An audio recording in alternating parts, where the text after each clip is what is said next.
Scotland is a land that has witnessed a bloody history of intrigue and betrayal. The victims of cruel torture and untimely death have become restless spirits, doomed to linger in its haunted castles. Cursing the generations that follow, their suffering echoes down the years. These tormented souls have become the castle ghosts of Scotland.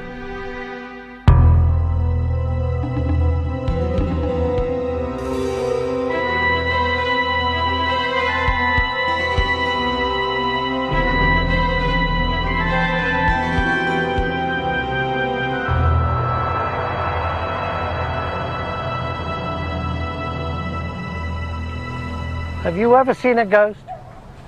Some shadowy form glimpsed out of the corner of your eye? A half-seen figure that disappears suddenly the moment you turn to face it? Here in Scotland, where I live, I've more than once had the uncanny feeling that, though I may be alone, someone or something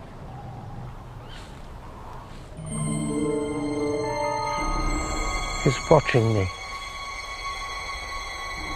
That I'm being visited by a ghost. But that is not unusual in Scotland.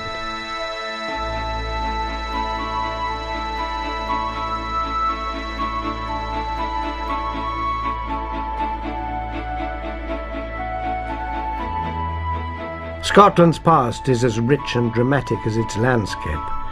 Its great mountains and dark, secretive glens still echo with the battle cries of centuries ago.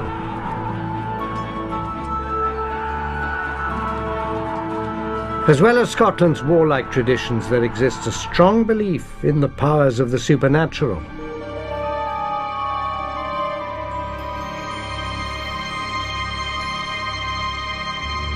It is said that some Scots have the gift of foretelling the future, known as second sight.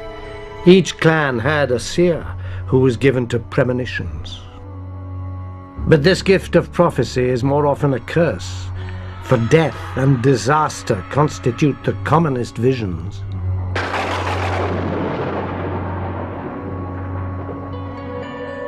Hauntings and paranormal activities are often concentrated in particular places. A wood, a silent lake, a holy site or buildings where gruesome events have taken place. All over Scotland, relics of an ancient past confound modern man with their strange images and sounds. Scotland's turbulent history seeps into the present day and creates powerful apparitions. And Scottish castles, where much of that history has been played out, are where a great many of these hauntings have been experienced. Their very stones echo with the struggles they have witnessed. It is in these strongholds that the ghosts of the victims linger on. Scottish castles were the sites of many bloody battles fought to preserve independence against the English. But within Scotland's own borders, thousands were slaughtered as a result of violent feuds between different Scottish clans.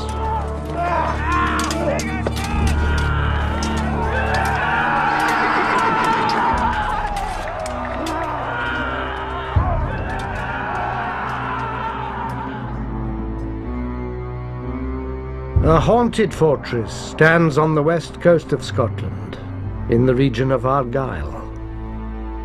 This is Duntroon Castle, dominating the rocky headland overlooking the Sound of Jura. Built more than 800 years ago to guard the surrounding countryside against raiders from across the sea, Duntroon is the oldest continuously inhabited castle in Scotland. Now a peaceful home, it was once the scene of bitter clan fighting. To this day, Duntroon is haunted by the heroic deed of a lone piper who paid for his clan loyalty with a gruesome death. Mysterious music is often heard, the piper's desperate tune carried on the wind across the misty waters. The sound of Scottish pipes has haunted the castle for many years, summoning memories of Duntroon's brutal past.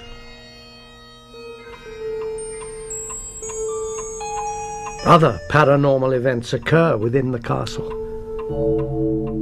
Furniture moves of its own accord. Objects hurl themselves at walls.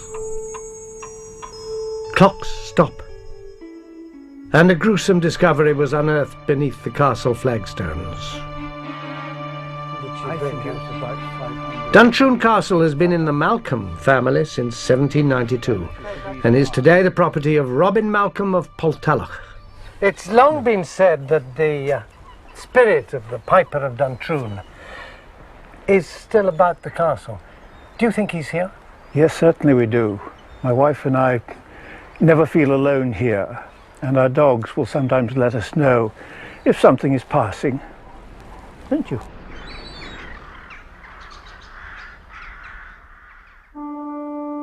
"400 years ago, our sitting room was the approach to the main castle entrance. So anybody coming or going had to go through that room.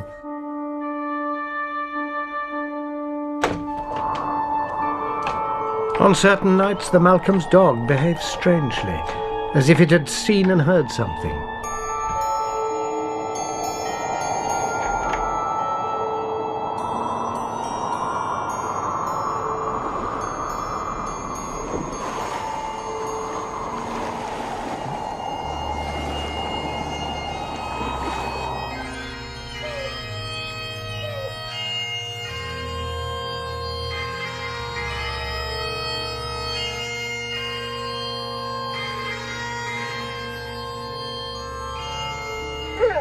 I wish I could see what it is the dog's seen or felt. I haven't yet, but I hope one day I shall. To understand the hauntings at Duntroon, we must return to its blood-stained past. Duntroon was owned by the powerful Campbell clan. During the 1600s, Scottish clans were fiercely individual, ferociously holding sway over their regions. At that time, as a result of a civil war raging across Britain, the Scots were divided. The Campbells fought on the side of Parliament, while others, like their enemies the MacDonalds, supported the King, Charles I. Hearing that most of the Campbells were away from their castle at Duntroon, Colkitto, a MacDonald chieftain, took advantage of the situation and attacked the castle.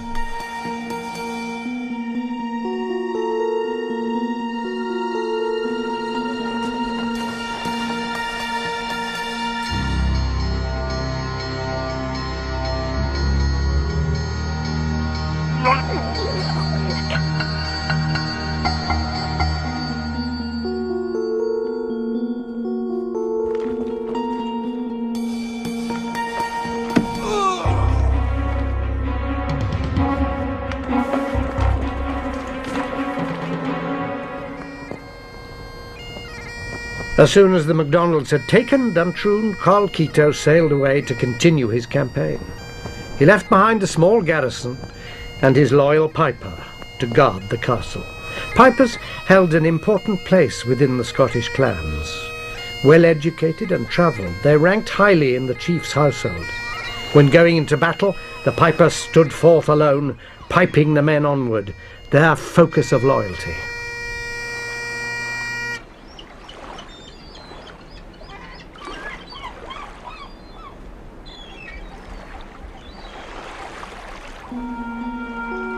The Campbell clan were determined to regain their castle from the MacDonalds. In Colkitto's absence, they mounted a counterattack.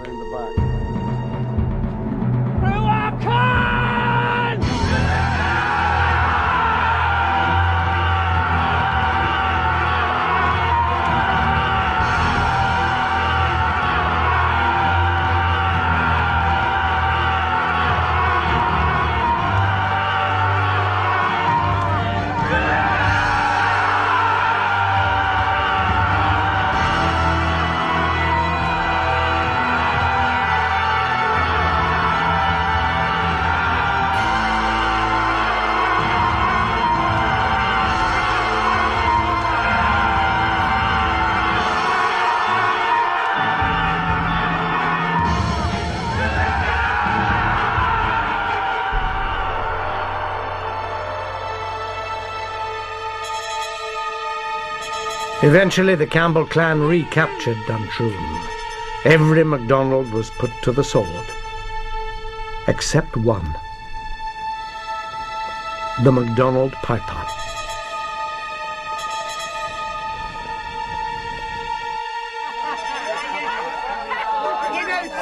As privileged individuals, pipers were protected. Colkitto's piper was spared. Imprisoned in the castle and surrounded by enemies, the piper knew that his master would return to Duntroon. At any time, Colkitto's boat could appear across the waters, bringing him back and heralding the MacDonald clan's return to the castle and almost certain death. As day dawned, the piper scanned the horizon for a glimpse of his master's boat, desperate to find a way of warning him. At last the piper saw a shape on the horizon and made out the MacDonald galley. He did the only thing he could to warn his master. He began to play his pipes.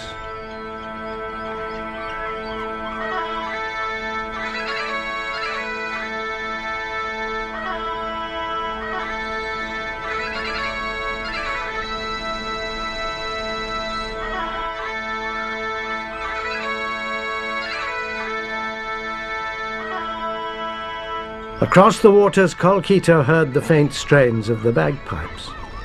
He thought he recognized a familiar tune and assumed it was a welcoming air from his piper.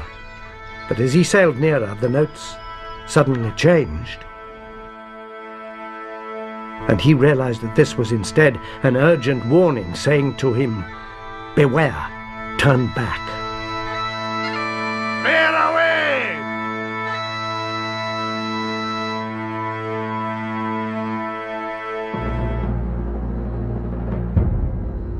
Colkitto turned his boat about, and the MacDonalds sailed away to safety. But for the piper there was no escape.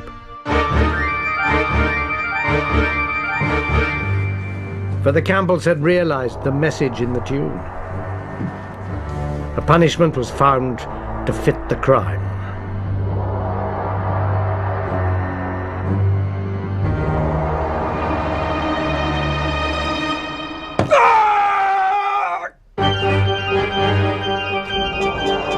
They cut off his hands so he could play no more. The piper bled to death from his wounds. Those who dismissed the story as a romantic myth were suddenly confronted with gruesome evidence. In about 1880, a chilling discovery was made beneath these flagstones.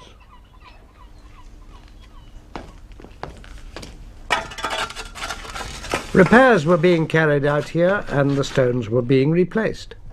Suddenly one of the workmen gasped in horror. Hey John, look at this! He called his workmate over. Staring up at them from its shallow grave was a human skull.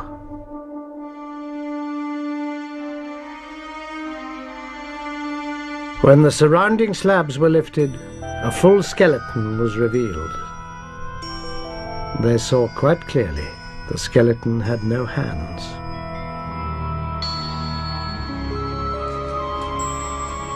The workers and the castle lord stared in amazement. Surely the bones that lay before them were the mortal remains of the ghost that haunted the castle, the Piper of Duntroon.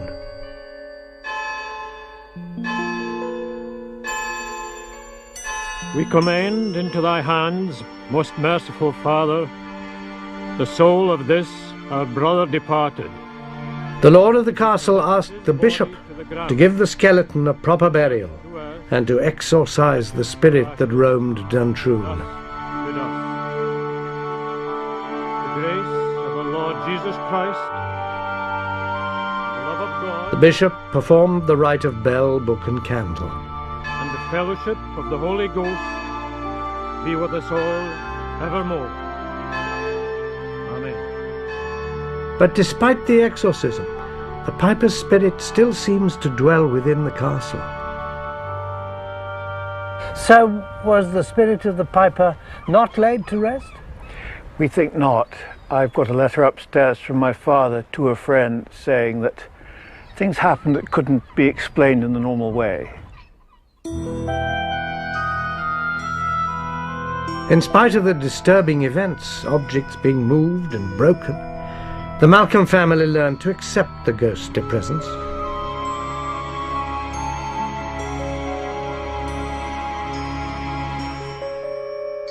But why is the piper still haunting Duntroon? The reason is thought to do with the circumstances of his burial. As a MacDonald, the piper was more than likely a Catholic, but the burial service was Episcopalian. The Malcolm family believes that the piper's spirit was never truly laid to rest.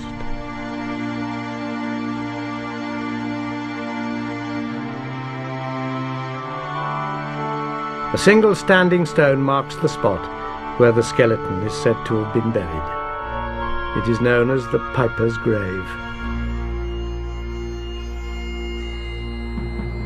But though he is nameless, his courageous act has immortalized him, the Piper of Duntroon.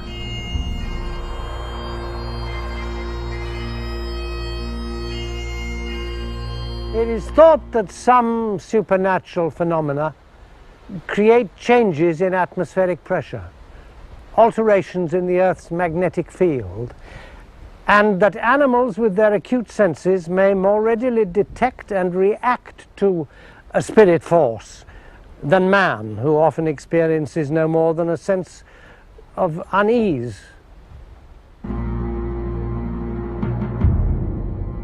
The lost soul the dogs seem to notice.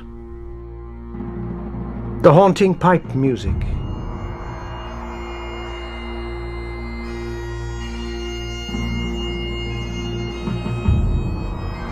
Perhaps it is the piper returning to his post to pipe his lonely tune.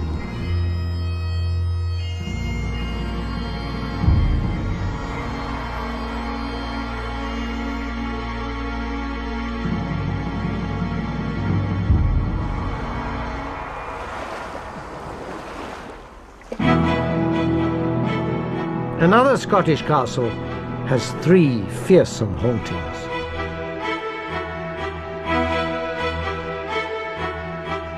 On the east side of Scotland, in the Grampian region north of Aberdeen, stands Fyvie Castle. The great facade has been likened to a French chateau, with its 5 impressive towers, each one a monument to the successive families who have owned the castle. Long before Fyvie's oldest surviving tower was built around 1400, the land was a royal hunting forest. It was from here that King Robert the Bruce dispensed justice. But the castle's baronial exterior hides a ghostly history. Sometimes the very stones and mortar of a building become the focus of supernatural power. Inanimate objects retain influences from the past. This seems to be the case at Fyvie Castle. Fyvie is steeped in mystery and strange tales. It is a castle with a disturbed soul, blighted by 3 different hauntings. A hidden chamber which causes blindness or death to those who disturb it. A centuries-old evil curse laid upon the castle, still felt by those who work there.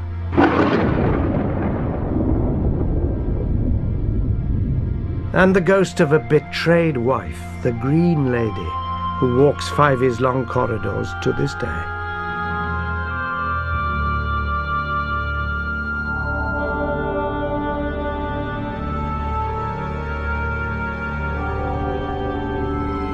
The castle's remarkable supernatural events are so evident that they have even convinced an unbeliever. The curator of arms and armour at Fyvie is Major John Peyton. 3 years ago, he had an experience in the castle that altered his views on the supernatural. Do you find yourself laughing at the people who believe that Fyvie is full of spirits, ghosts, and curses? Not at all. There was a time when The Major explained that as an army man he'd always been a great cynic who didn't believe in ghosts. But two experiences in Fyvie Castle affected him so much that he was forced to change his mind. I tend not to treat it as a laughing matter anymore.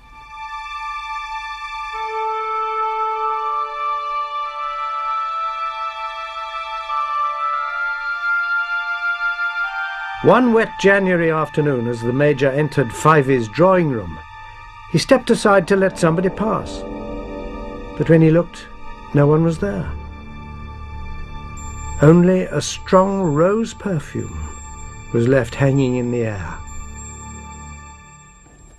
The Major searched for a logical explanation, but when he questioned the domestic staff, he discovered that no rose-scented products, no room sprays or polishes were used in the castle, and that at the time of the incident he had been entirely alone in this tower. Then a month later, another incident occurred. Hello. What's been bothering you? The Major was urgently summoned to calm down a tourist who was in great distress. Right, looking in this mirror. The visitor described to the Major how she'd been looking around a bedroom when she saw something in the mirror that scared her half to death. Through a haze of shimmering green appeared the figure of a woman in a long, full dress, ropes of pearls around her neck.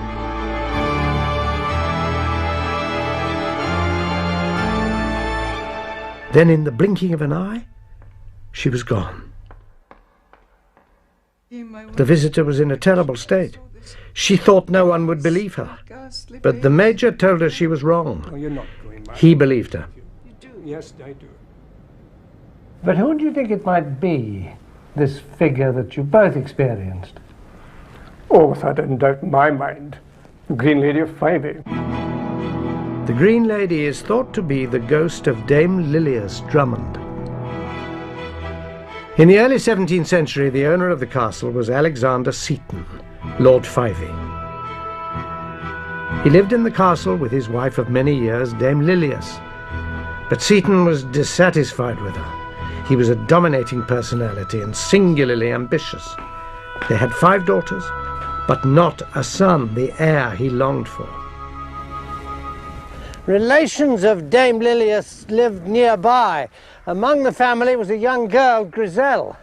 Seton and Lilias had known her ever since she was a child, and now that she'd blossomed into a beautiful young woman, Seton fell passionately in love with her. Suddenly, Dame Lilias was reported unwell. Within months, she was dead.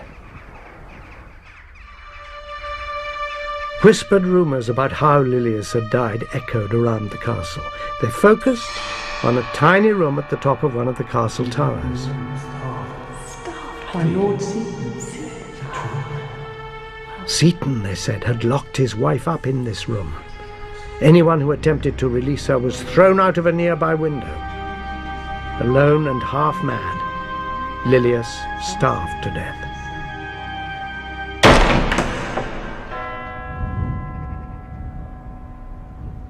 Only weeks after his wife's suspicious death, Seton married the young Griselle. Because of his powerful position within the Scottish hierarchy, Seton's actions were never questioned.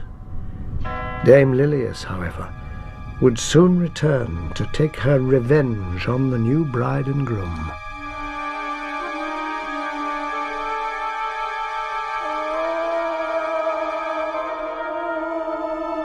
On their wedding night, Seton and his new wife heard the sound of heavy sighs from outside the window. Seton tried to calm Griselle's fears by telling her that it was only the sighing of the wind.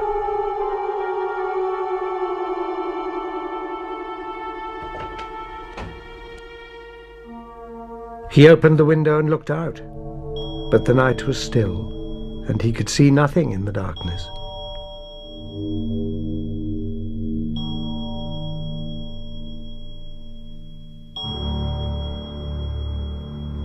There is nothing at the window. Seton again assured his young bride that there was no need to worry.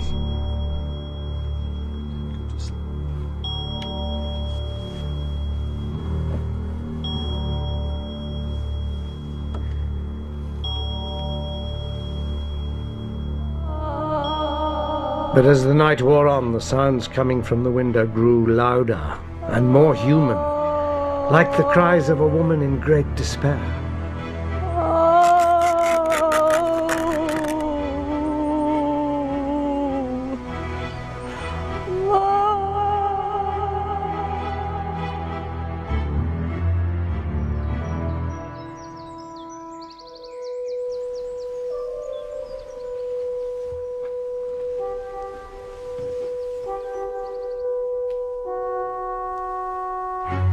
In the morning light, Griselle cautiously approached the window.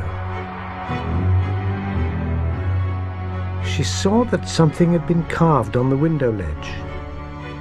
In letters nearly 3 inches high and inscribed from the outside were the words, D. Lilius Drummond.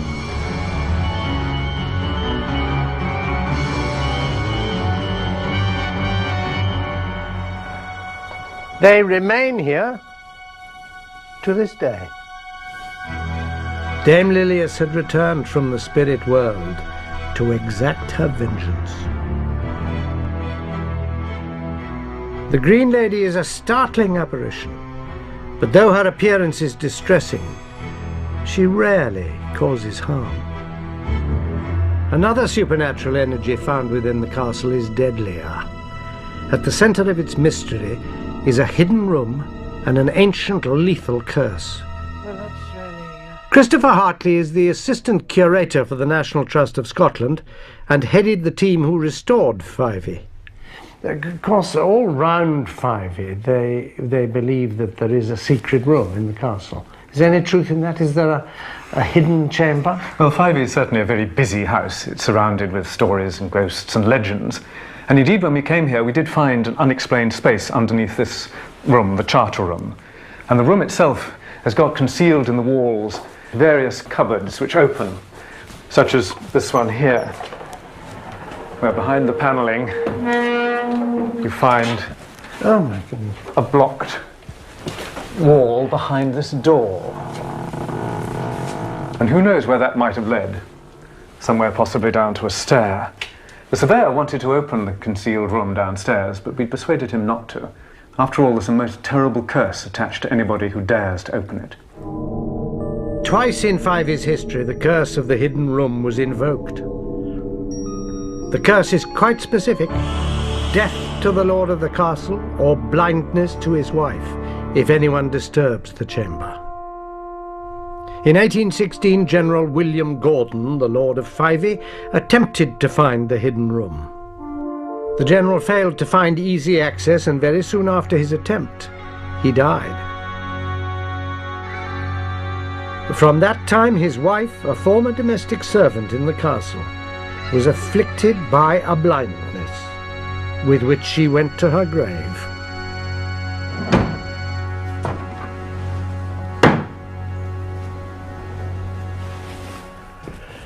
Some members of the family were undeterred. 60 years later, another Gordon, Sir Maurice, determined to enter the secret room. But on the very day that his workmen started the job, Sir Maurice fell and broke his leg. He immediately ordered the work to stop before anything worse could happen. He thought he'd evaded the curse. However, very shortly afterwards, his wife developed a painful condition of the eyes, which plagued her for the rest of her life. Already crowded with supernatural phenomena, Fyvie houses yet another mystery. It is known as the Curse of the Weeping Stones. Its ominous presence hangs over the castle and can still be felt to this day.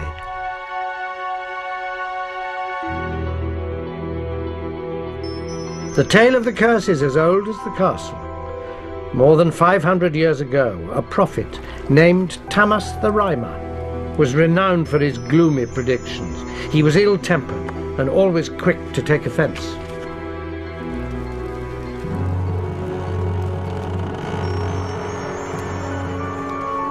Tamas announced that he wished to visit Fyvie Castle.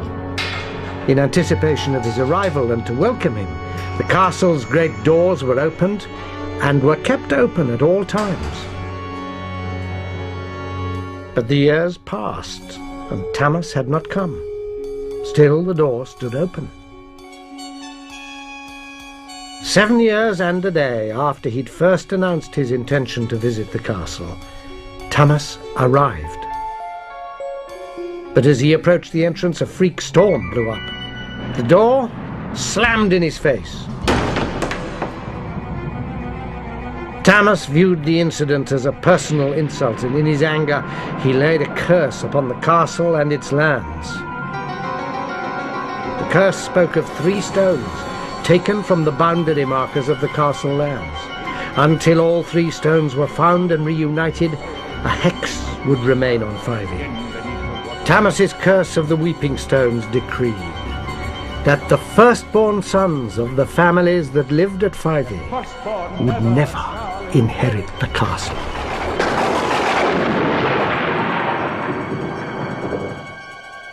One stone was recovered and has been protected ever since. The other stones were never found, and the curse remains on the castle. To the owners of Fyvie, the curse of the Weeping Stones is very real indeed, because through the generations, Fyvie has passed to second sons or daughters, in some cases more distant relations, the natural heirs being lost to wars and sickness. The curse is so powerful that the one weeping stone that has been recovered still exerts its evil influence. Christopher Hartley came under the stone's spell when he was working on its conservation and display. He soon had reason to wish he'd never set eyes on it. While we were working at the castle, I spent quite a lot of time with the Weeping Stone, examining it and preparing it for show to the public. And it was strange that every time I seemed to be closely working with it, shortly after something terrible happened to me. The first time, having worked very closely with the stone, I twisted my ankle. And so did the surveyor, who had also seen it on the same occasion. The next time I sprained my knee very badly, and the third time when I put it into a showcase, I was rushed to hospital in the middle of the night with kidney stones. I don't like to look at the stone anymore or go too close to it at all. I try to avoid it if I can.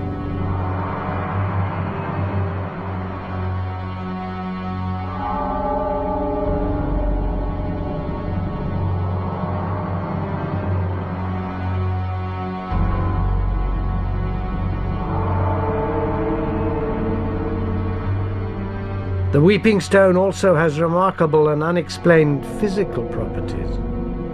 Although kept in dry conditions in a wooden bowl, the stone becomes wet and the bowl fills with moisture.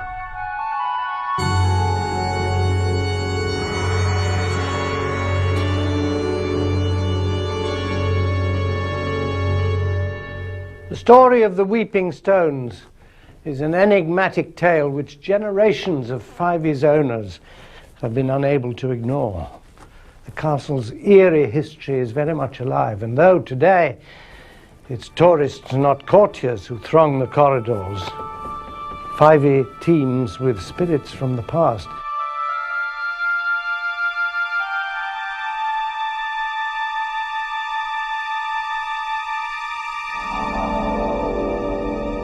As Christopher Hartley says, the air here is very busy with more than human visitors.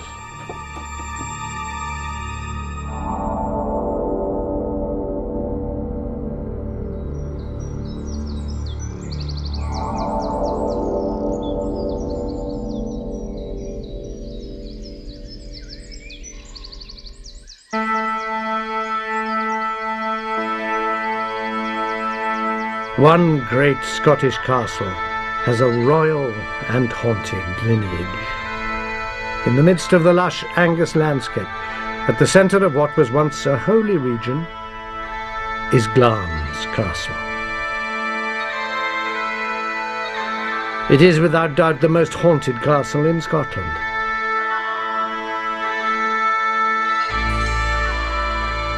Shakespeare chose Glamis as the setting for his tragedy Macbeth. Here it is said King Duncan was stabbed to death by Macbeth.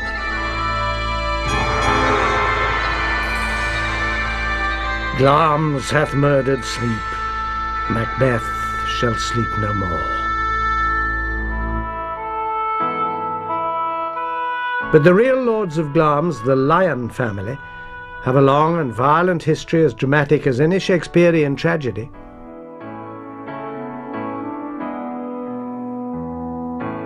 Originally a hunting lodge of the King of the Scots, Glamis was given to the Lion family in 1372 by King Robert II.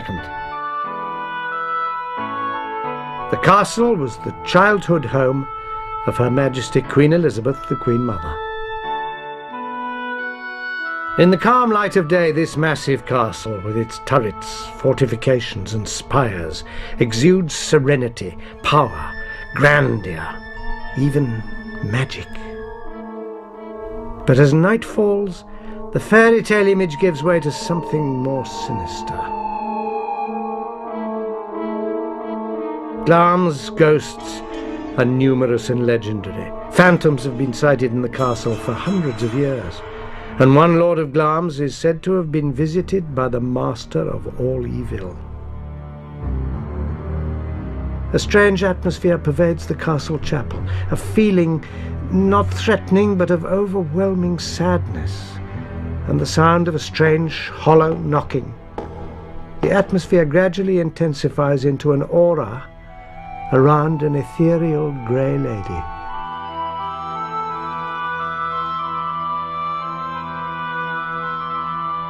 She kneels quietly at the altar, saying her prayers.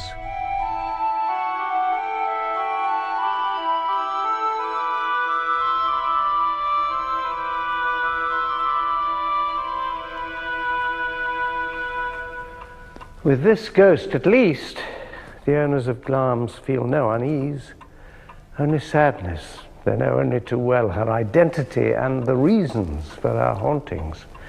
She's one of Scottish history's most tragic victims, a lady of Glamis who was condemned as a witch and suffered a terrible fate. 400 years ago, the close links between the Scottish royal family and Glamis Castle had dreadful consequences.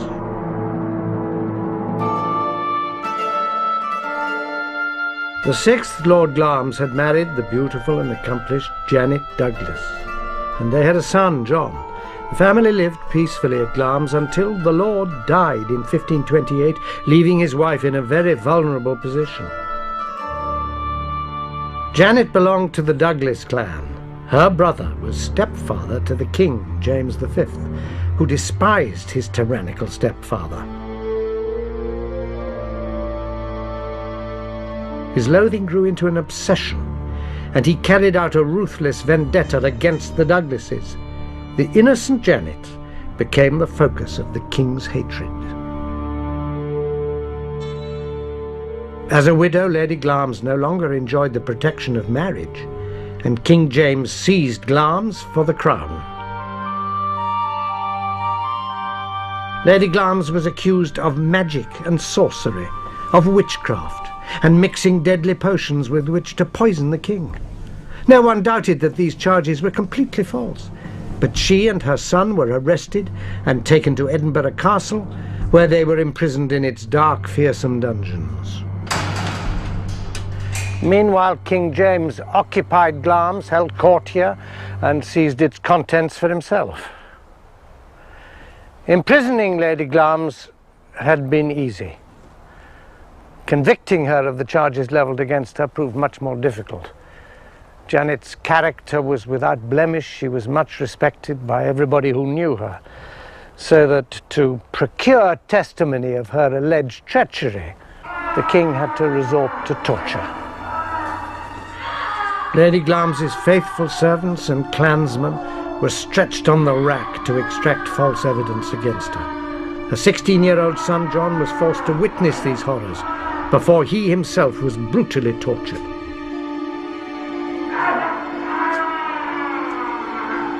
These savage tactics worked. The king had his confession. Guard! Guard!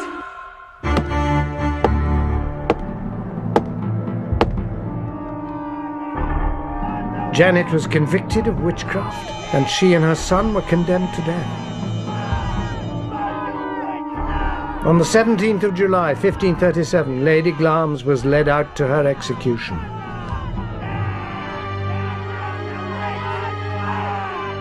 Almost blind because of her long incarceration in a dark dungeon, she was brought onto the Castle Hill of Edinburgh, where she was burnt alive.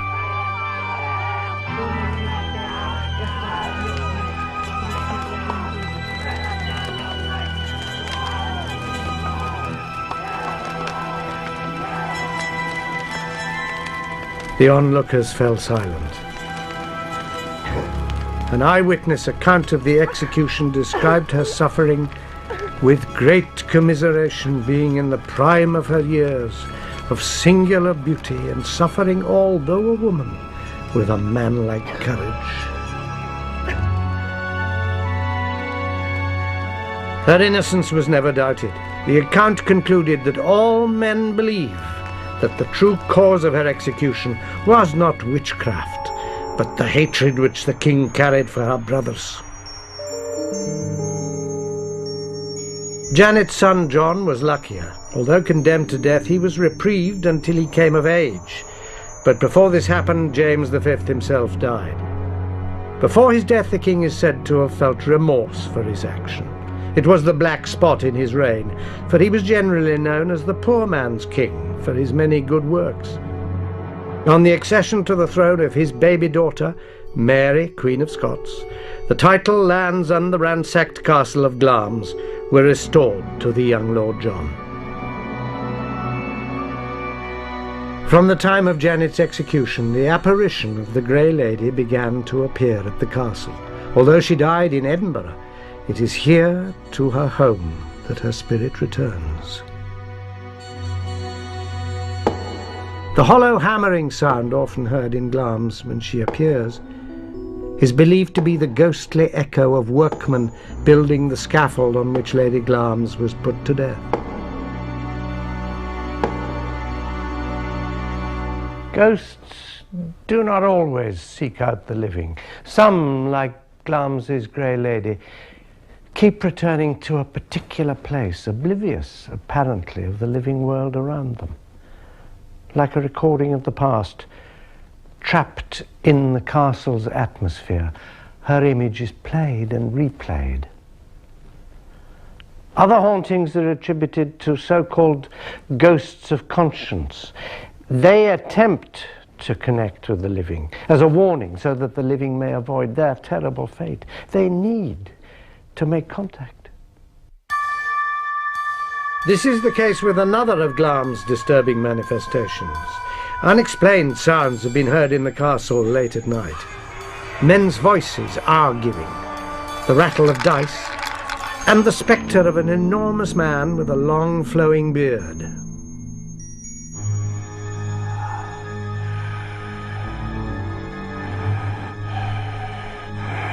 Many of these hauntings have focused on the bedroom known as the Blue Room. One account recorded in the 1870s described the event. A guest at the castle, the wife of the Archbishop of York, was staying in the Blue Room.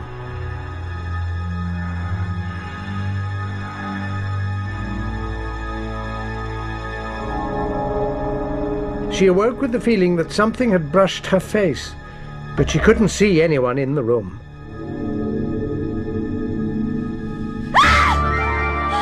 Suddenly a figure loomed over her, a figure with a long flowing beard and the face of a dead man.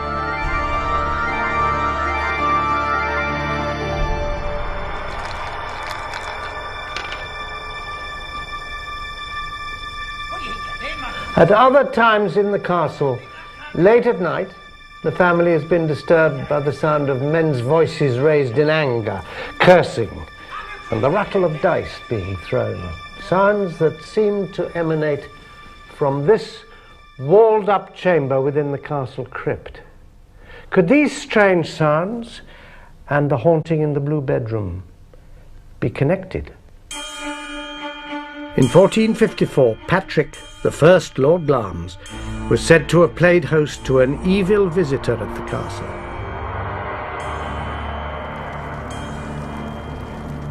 Lord Glamis was known for his love of gambling and often played cards with Earl Beardy of Crawford, so called because of his long, thick beard. The pair were playing together late one Saturday night when a servant entered and reminded them of the hour. It was nearly the Sabbath, and gambling was forbidden on the Lord's Day. Time is wearing on. Away, no bother me, man. Can you not see him in the middle of a game? But the men ignored him and played on. At 5 minutes to midnight, the servant again entered and pointed out the time. My lords. "We care not what day of the week it is," Earl Beardy roared. "If we have a mind to, we shall play until doomsday." He would regret his words. Still the men played on. Then on the stroke of midnight, the door opened. A mysterious stranger entered.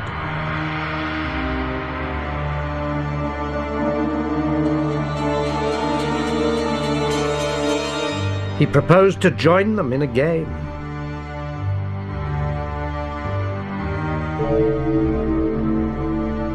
The stranger sat down and placed a stake of sparkling rubies on the table.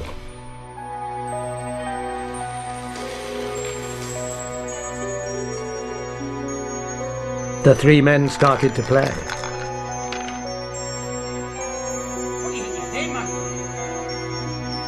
Lord Glamis and Earl Beardy soon got into a heated argument.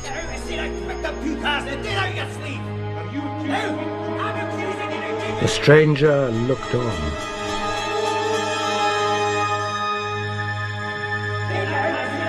The sounds from the room became loud and furious, and the servant longed to enter and see what was happening. But as he approached the door, he reeled back in terror. The two gambling men were enveloped in flames. That night the castle knew it had entertained the Prince of Darkness, Lucifer.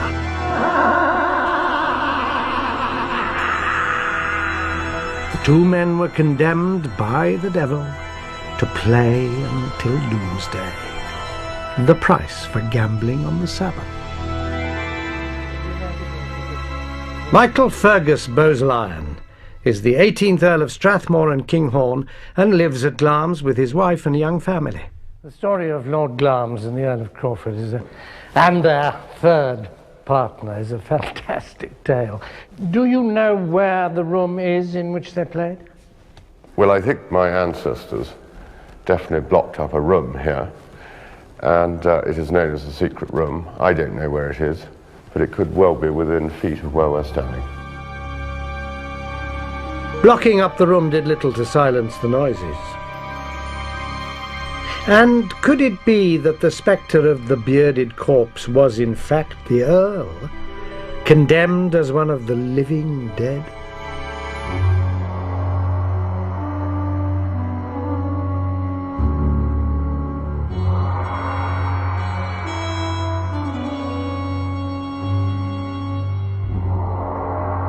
In Scotland, the dark and rugged beauty of the landscape reminds us of the country's vivid history.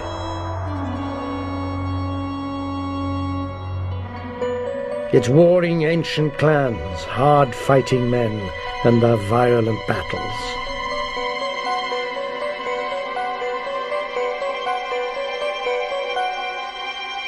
Bloody revenge and cruel deeds that echo down the centuries.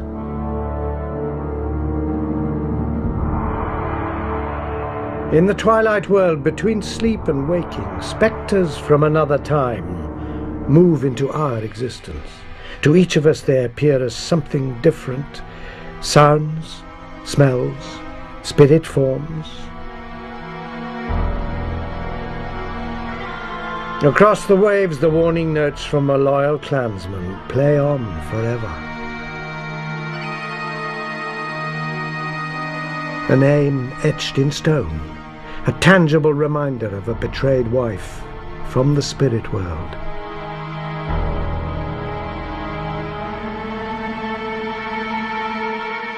Rising through the smoke and flames, an innocent, wronged soul returns home.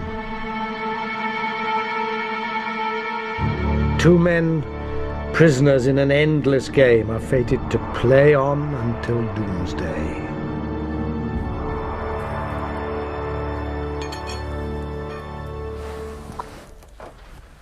In Scotland's ancient castles, how many of these imprints from the past linger on the fringe of our existence?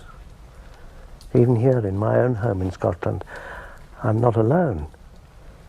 This house was built on the site of an ancient monastery, and my resident spirit is a monk who walks the house at night and stokes the fires. Why he remains here is a mystery I've not yet solved. In the meantime, he's a gentle and useful ghost. I can live with him.